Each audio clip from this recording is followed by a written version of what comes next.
Good morning, guys. Good morning. Good evening, guys. Welcome to my channel. Welcome to a brand new vlog. I hope you're well, guys. I hope you've had a good Christmas. It's been, well, it's now coming up to the end of January. I had COVID, didn't I? I've just been taking a bit of time, get myself back to health. Milo, whatever it's called.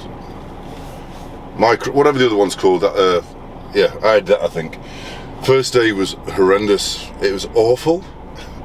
My head felt like it was going to explode. It really did. After a couple of days, it seemed to die off a little bit. I just couldn't taste anything, and I just felt really drained and really tired. So I took some time off, got myself better again, feeling better, and I'm back. The garden. Oh my God, the garden's getting there. I've filmed some today. It's now Tuesday. I filmed some yesterday, I filmed some over the weekend, but what I'm going to do with the garden vlogs, there's only so much you can see me screwing bits of wood in. I've done a bit of time lapse today, and I've stopped filming because I want to get an end to this, not an end to the actual, because I've got a lot of work to do, but at the end of a vlog, I want to show my progress and say, instead of saying, I'm going to try and get the decking boards done, blah, blah, blah. The next vlog you see of the garden, there's going to be some end to this top part of the garden. So I've stopped filming now. I've started laying the decking boards. I've started laying them, and it looks so good. I'm so chuffed, you know. I couldn't have got it started. Chris, if you're watching this, mate, Chris, I appreciate the help you've given me on the garden vlogs, like getting it set up. I couldn't have got it going without you, so I genuinely appreciate it. But now I've got the first part done, I can see how it needs to progress, and I can see how it's going to work, how I can do it. So I've taken the lead a little bit. So Chris, I want to give a shout out to you, my friend. Thank you for getting me started. You're massive, massive help. I couldn't have done it without you. Yes, the next garden vlog, I'm going to take a bit of time with it. I'm going to try and do a really good one, and at the end of it you will see the decking boards down, the light I've got ready to put in, ready to go, and it's going to look amazing. It's going to look so good. So yeah, that's the garden. I'm actually really enjoying it. I didn't realise when I first started the project how big a job it is. It is a massive job to get it right as well, to keep it level, to get it looking right, because you can do all the hard work, the base, and try and get it level as you want. But if it doesn't look right, if the gaps aren't 25 mil, and you can see it with your eye, you can see if one of the boards is slightly off, it'll just look rubbish.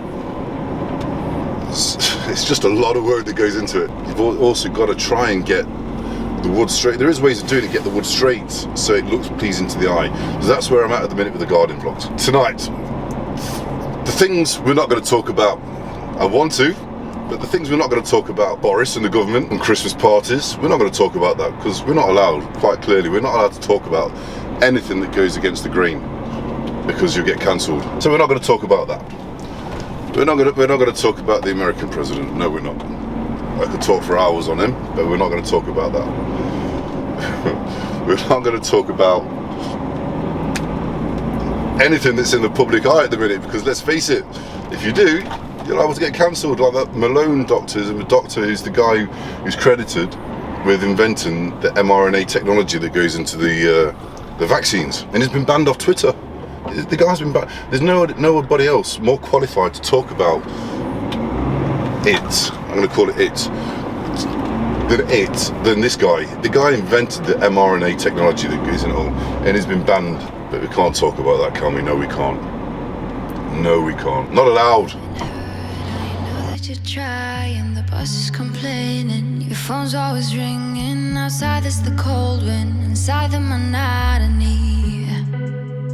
Baby, we need an exit from this. Honey, we need that sweet release.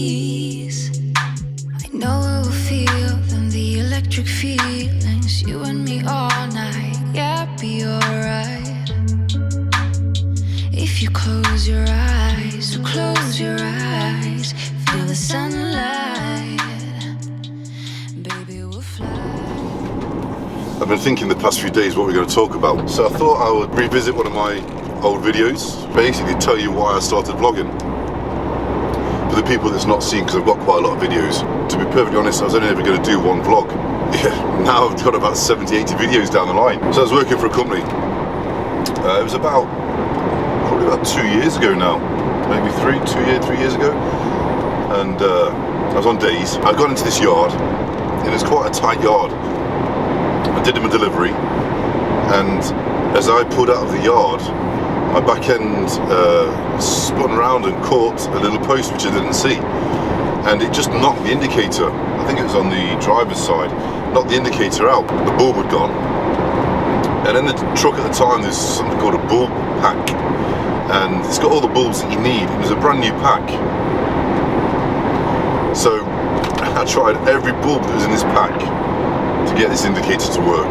I don't know why it didn't work. Then I tried everything, and these bulbs, some bulbs you get like a nipple on the end. It's a double nipple or a single nipple, and these were all single nipples, which this truck needed. And there's brand new bulbs, but it just wouldn't work. So I called the guy up, the manager, like, mate, this is what's happened. Yeah, nothing wrong with the truck, no problem. We'll send a mechanic out to you.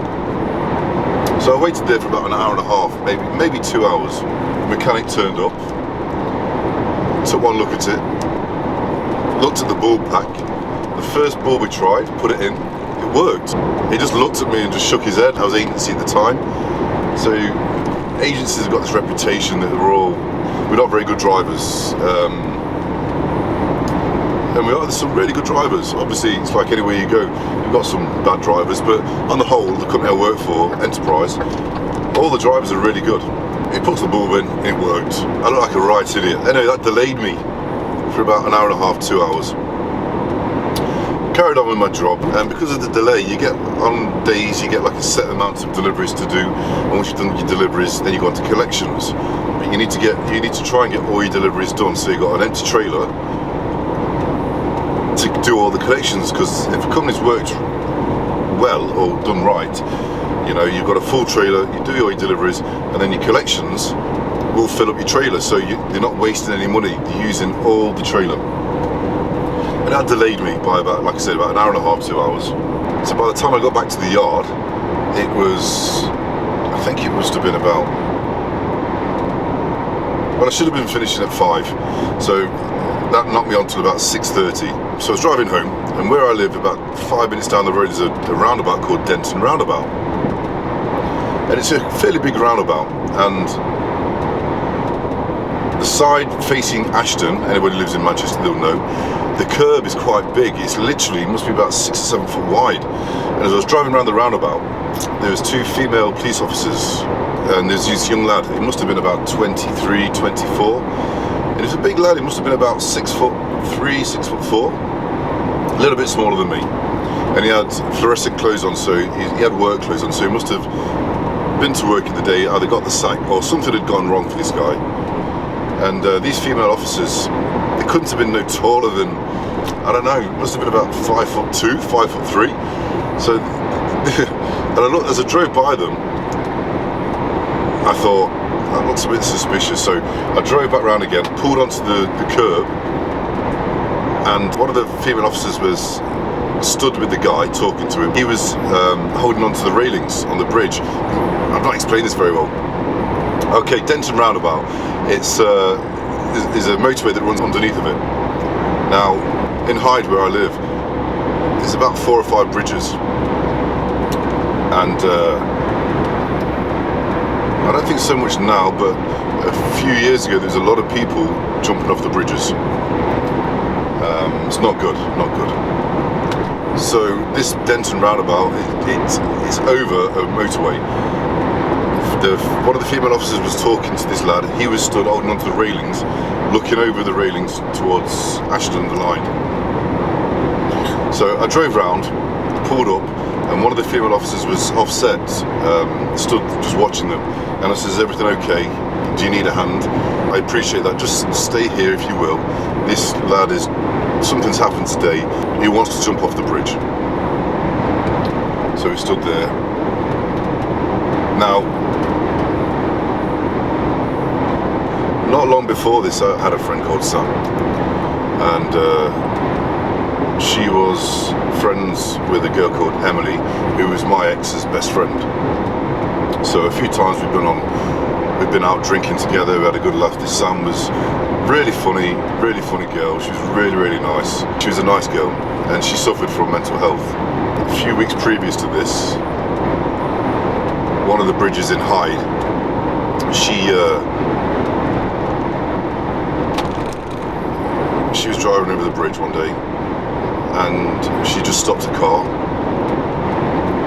without a second thought. It gives me goosebumps. Without a second thought, just ran headfirst and jumped off the bridge.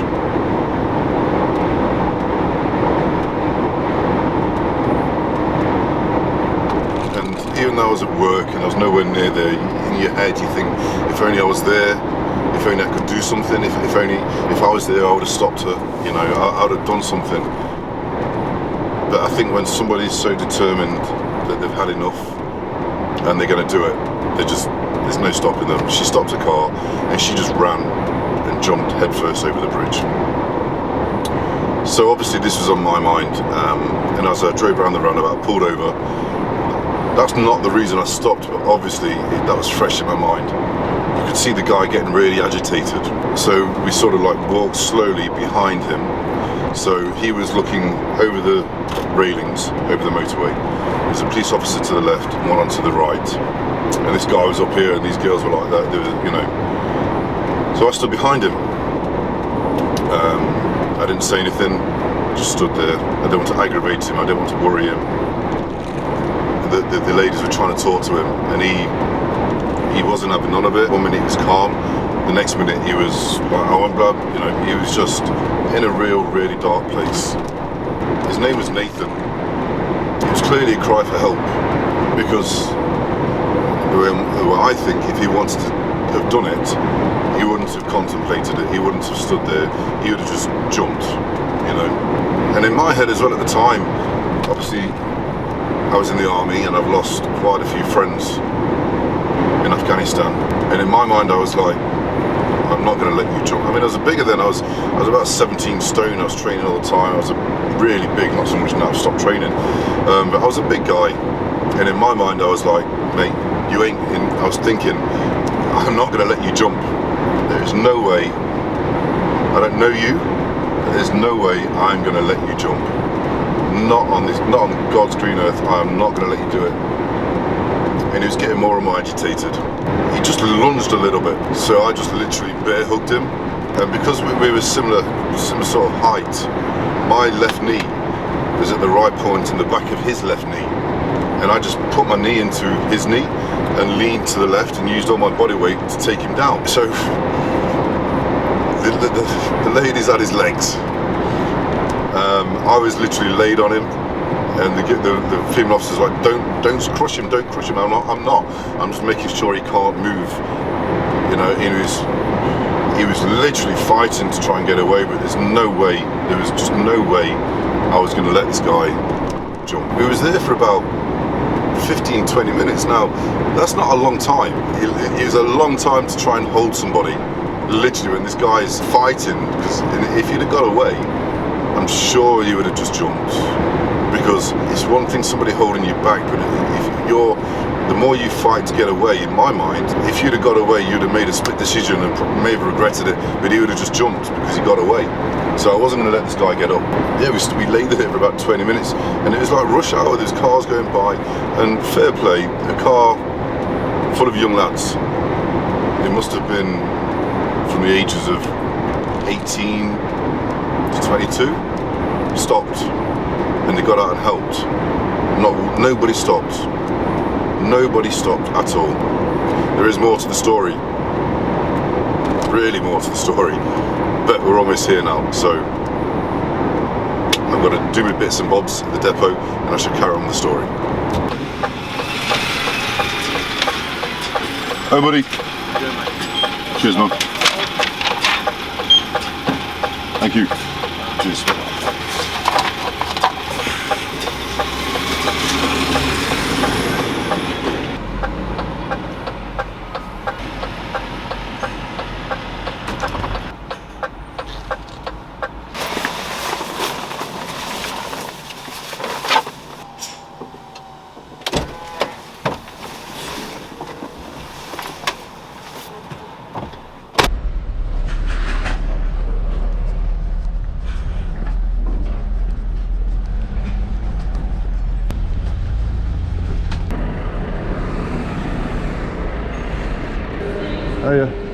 What we got? Oh, it's freezing tonight. Do you want coleslaw on it? No, thank you. Just do the cheese.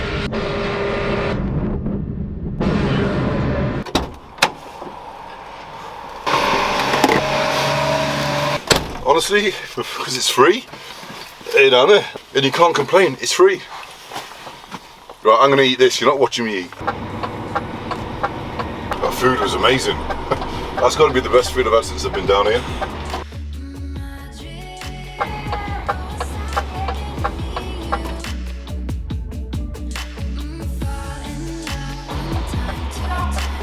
Cheers, mate.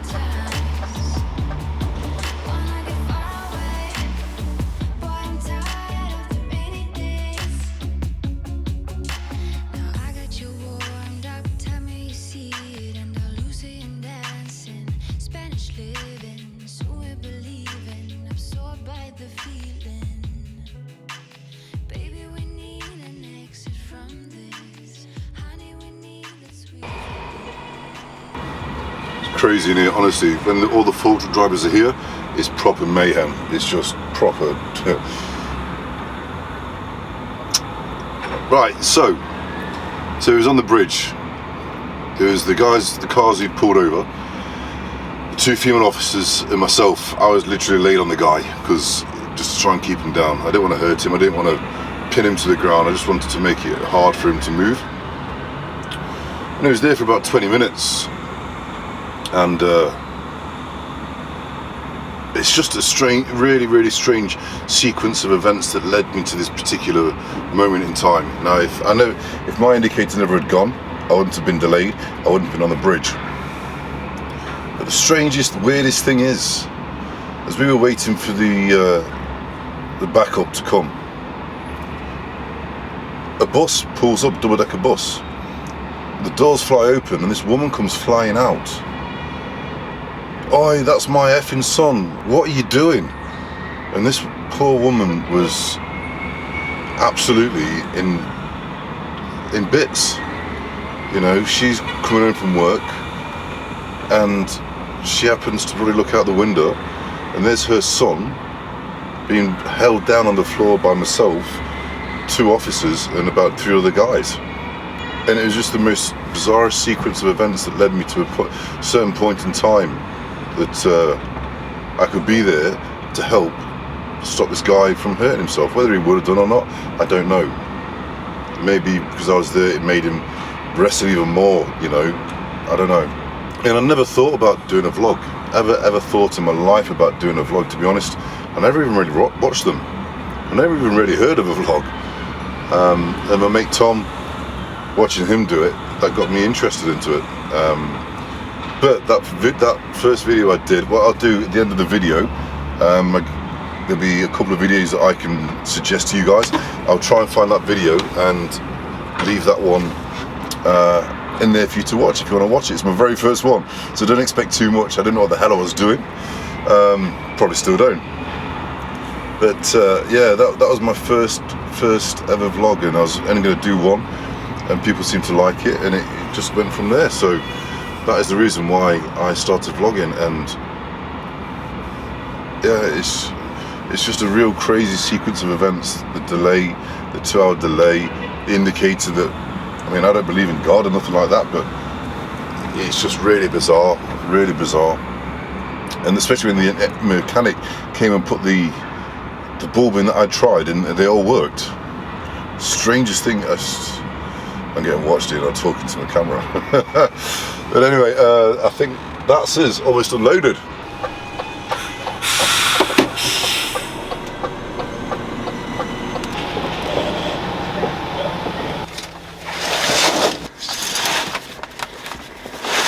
But anyway guys, I'm going to get my head down and get some sleep. It's now 11:20. I should be giving a knock about 3 o'clock.